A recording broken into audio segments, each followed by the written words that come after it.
Name an anime character everyone agrees is the worst. Go ahead, try. I bet they're on this list. Today, we're here for the characters you love to hate. Welcome to the Villain's Ball. We're counting down the 10 faces that inspire a special kind of rage. From petty cowards to cosmic-level monsters, this is your official ranking of anime's most masterfully written, universally despised characters. Trust me, you'll want to stay for number 2, because it's not just a villain, it's a life lesson you'll wish you could forget. But before we dive in, hit like, subscribe, and ring that bell. With that out of the way, let's begin this villainous countdown. 俺はデスマッチを提案する。その勝負受けた。勝負。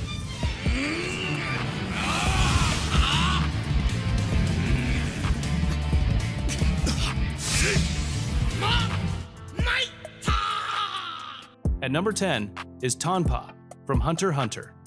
In a world of world-ending threats, magical beasts, and assassin families, how does a middle-aged man with a juice box become one of the most universally despised figures? Meet Tonpa, the Rookie Crusher. His entire existence is a monument to pettiness. While other characters have grand ambitions of power, revenge, or revolution, Tonpa's dream is simple and pathetic. He just wants to watch yours fail. This isn't a villain who challenges the hero's ideology or strength. He's a mosquito at a barbecue, existing solely to be annoying and spread misery. He's taken the grueling, often lethal Hunter exam 34 times, not to pass, but to sabotage newcomers. And his signature move is handing out laxative-laced juice to unsuspecting rookies. It's not even clever evil, it's just sad.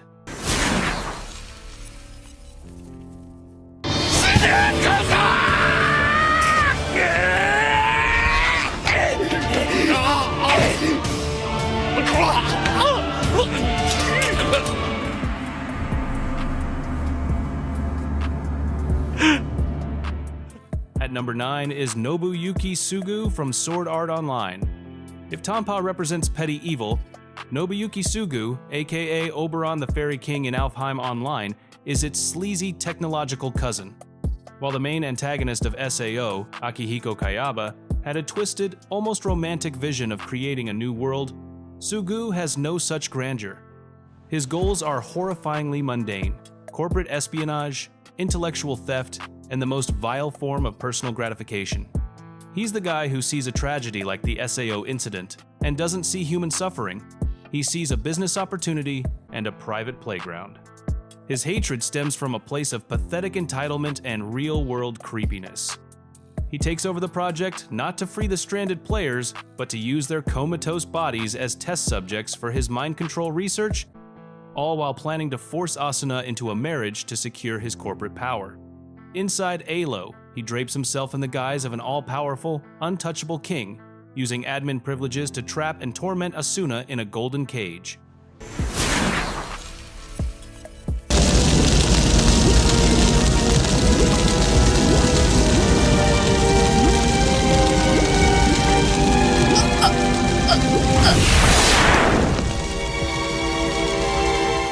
At number 8 is Akainu from One Piece.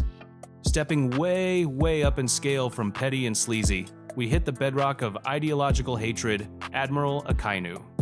In the sprawling, morally gray world of One Piece, where pirates can be heroes and marines can be corrupt, Akainu stands as a monolith of terrifying, uncompromising conviction.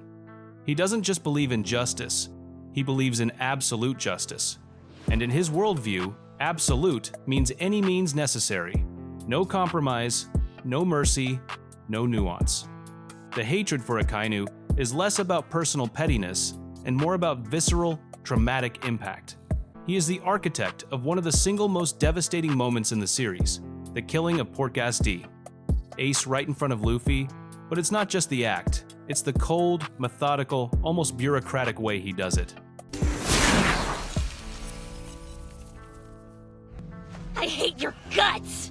I swear to God, I hate you! I hate you! I hate you! I wish you would just... Your fingerprints and DNA in a very telling location. That's all the proof I need.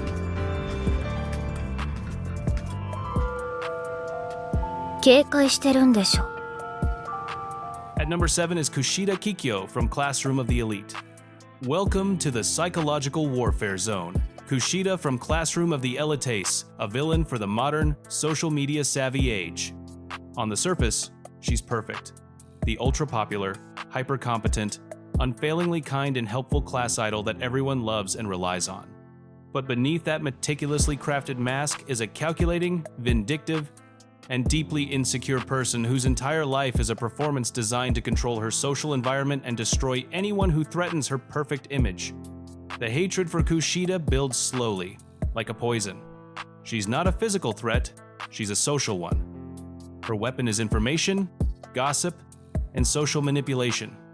She cultivates secrets to use as blackmail and orchestrates complex schemes to ostracize and expel classmates, all while maintaining her spotless public persona. What makes her so infuriating is the personal betrayal.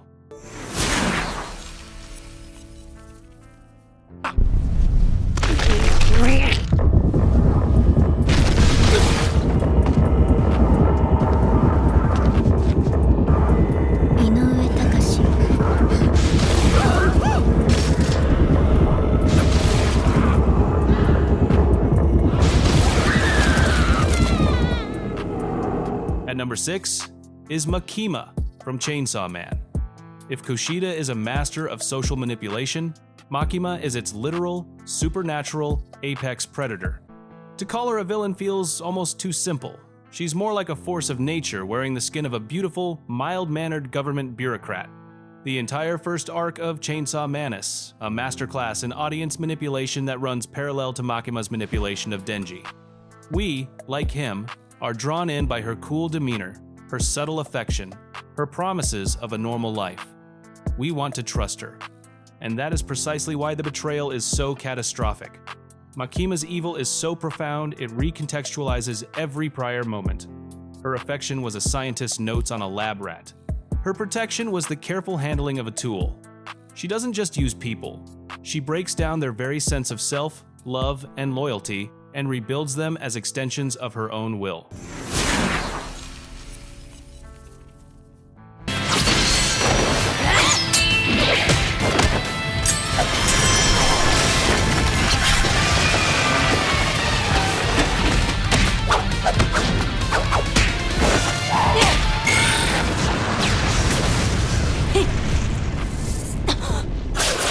At number 5 is Sakura Haruno from Naruto.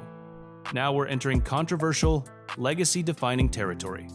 Sakura Haruno is arguably one of the most debated characters in anime history.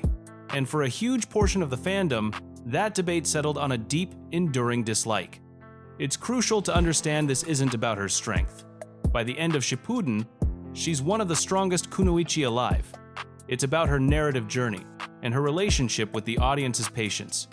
For many fans, early Sakura embodied the worst shonen heroine tropes, defined almost entirely by an unrequited, often shallow crush on Sasuke, while frequently berating and physically abusing the series' genuinely kind-hearted protagonist Naruto.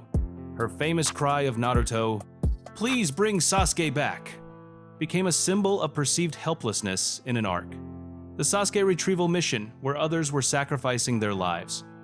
The hatred stems from a perceived gap between her potential and her actions for much of the series.